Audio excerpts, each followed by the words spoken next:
François Hollande a dit qu'il voulait être un président normal, c'est-à-dire un président qui ne s'occupe pas de tout le temps. Donc forcément, il y a une part, ce sont des orientations générales et tout n'est pas défini dans le détail.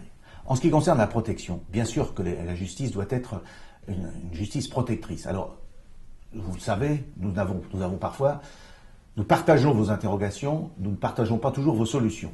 La justice doit être protectrice, tout à fait. Elle doit être protectrice des citoyens, elle doit être au service des citoyens, elle doit être protectrice des libertés et en même temps protectrice de la société, d'un ordre qui a été troublé par l'infraction.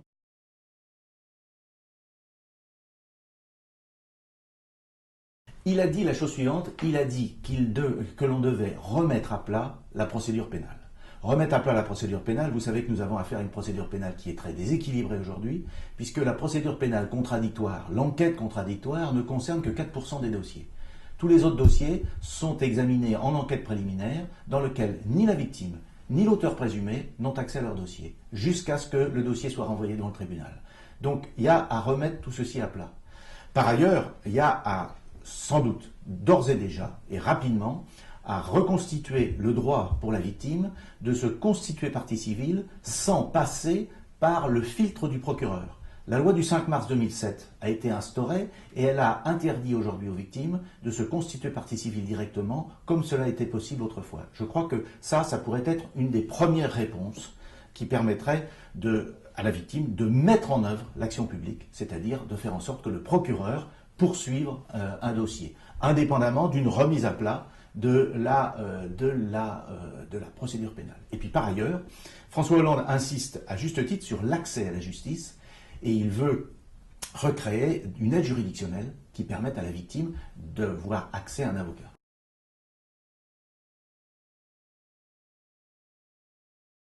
Aujourd'hui, sur cette question-là, et là c'est plus moi que le candidat qui parle, j'ai pas constaté qu'il y avait des difficultés particulières. Chacun est dans son rôle, le procureur exerce l'action publique, la victime exerce l'action civile. Quand il y a un désaccord sur une peine, en général, le procureur et la victime tombent d'accord et font appel ensemble. Je n'ai pas constaté qu'il y avait des difficultés particulières, mais ça peut refaire l'objet de l'examen à l'occasion de cette remise à plat de la procédure pénale.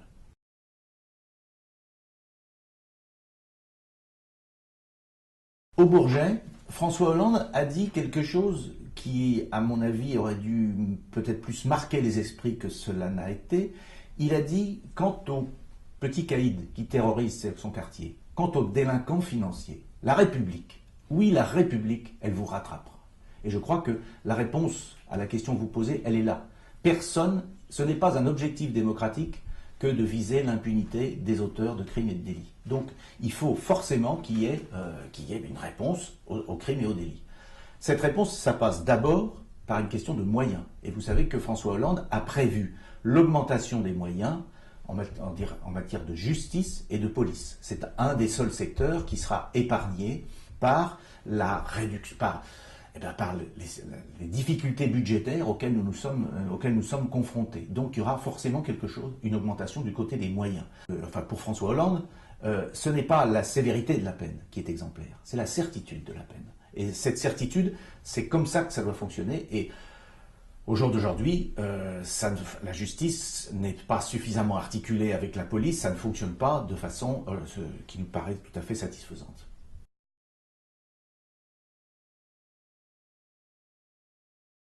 Alors, il faut que les peines soient exécutées. C'est la crédibilité de la justice. À partir de là, il y a un débat qui s'est ouvert sur les 80 000 peines qui seraient des peines non exécutées. Les peines qui sont en attente sont pour l'essentiel, nous dit le service de l'inspection judiciaire, des peines qui sont susceptibles de faire l'objet d'un aménagement, c'est-à-dire des peines qui peuvent être exécutées à l'extérieur des prisons.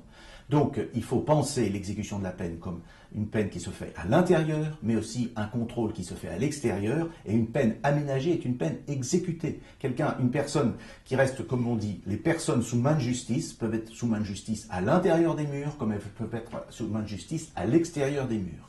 Donc ce qu'il faut penser, de façon à rassurer nos concitoyens, ce qu'il faut penser, c'est la mise en place d'un contrôle et d'un suivi à l'extérieur, qui soit à la fois du suivi et du contrôle. Et c'est ça, me semble-t-il, qui doit être mis en place. Alors, François Hollande ne s'est pas prononcé dans le détail sur toutes ces questions.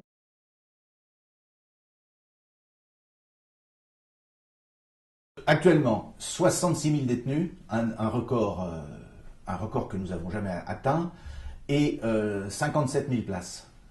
Si on suppose de conserver le même taux de détention, qui nous met dans une moyenne européenne à 100 détenus pour 100 000 habitants, c'est un peu au-dessus de l'Allemagne, c'est le même taux que la Belgique. Si on suppose ça, eh bien ça suppose qu'il y ait un peu de création de places supplémentaires. Par ailleurs, nous sommes tenus par une règle morale, parce que ce sont les règles pénitentiaires européennes, qui n'ont pas de force obligatoire. Nous sommes tenus d'assurer un encellulement individuel, une place, une personne dans une cellule, sauf demande contraire ou sauf exception. Ça suppose de rénover un certain nombre de maisons d'arrêt, et ça suppose de faire en sorte qu'il y ait des places qui correspondent à peu près à ce nombre de détenus.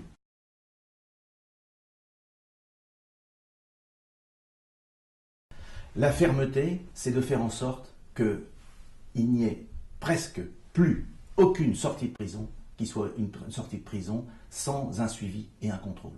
C'est ça l'objectif. Parce que de toute façon, tout le monde, la plupart, à l'exception de quelques condamnés à perpétuité, dont on estime qu'il est impossible de les laisser sortir, à l'exception de ces quelques grands prédateurs, mais tout le monde, un jour ou l'autre, finit par sortir de prison. Donc la véritable fermeté, celle qui permettra de dire aux victimes de demain, quelle justice avez-vous rendue aux assassins de ma fille? La véritable fermeté, ou aux assassins de mon fils, la véritable fermeté, c'est d'assurer un contrôle et un suivi sérieux. Et c'est de permettre aussi la réintégration dans une vie normale, exempte de toute délinquance, autant que faire se peut. Ne rêvons pas, il y a forcément un pourcentage de délinquance. Mais la véritable fermeté, c'est celle-là. Et l'enfermement est toujours plus une solution de facilité qu'une solution de véritable fermeté. La véritable fermeté, c'est de savoir mettre en place le contrôle qui fait que, petit à petit, celui qui s'est écarté de la règle retrouve le droit chemin au prix d'un contrôle à l'extérieur, d'un suivi, d'une aide, mais aussi d'un contrôle. Bien sûr, il faut un principe de précaution. La difficulté, c'est que la dangerosité, aujourd'hui, ne se mesure pas scientifiquement.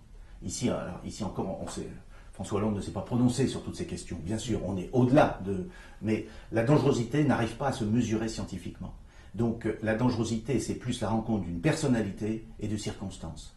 Et on peut agir un peu sur la personnalité, on peut aussi agir sur les circonstances, et on peut mettre en place un suivi à l'intérieur.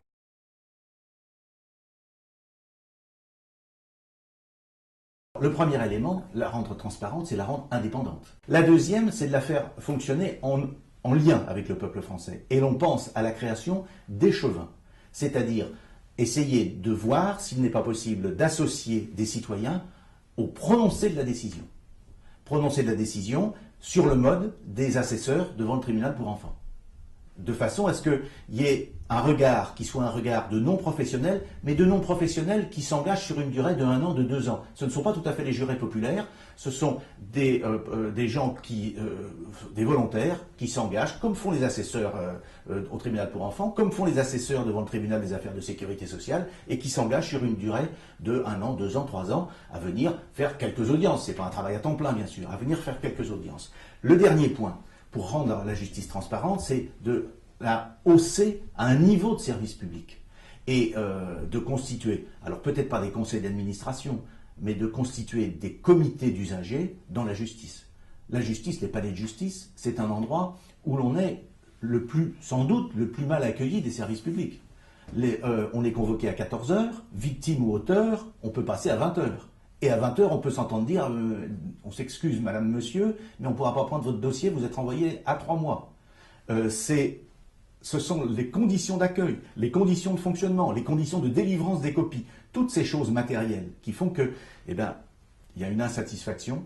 Je pense qu'il est nécessaire de constituer des comités d'usagers. Ça existe à l'hôpital. Ça existe à la SNCF, où il y a des comités de ligne, avec des gens qui ne sont pas contents quand les trains n'arrivent pas à l'heure, et des efforts ensuite qui sont faits pour que les trains arrivent à l'heure. La justice doit être sous le regard du peuple français, au nom duquel elle rend les décisions. Donc le peuple français ne doit pas regarder le contenu de la décision, parce qu'à ce moment-là, la décision, elle est indépendante. Mais en revanche, les conditions dans lesquelles c'est rendu, eh bien là, je pense qu'il y a un progrès à faire.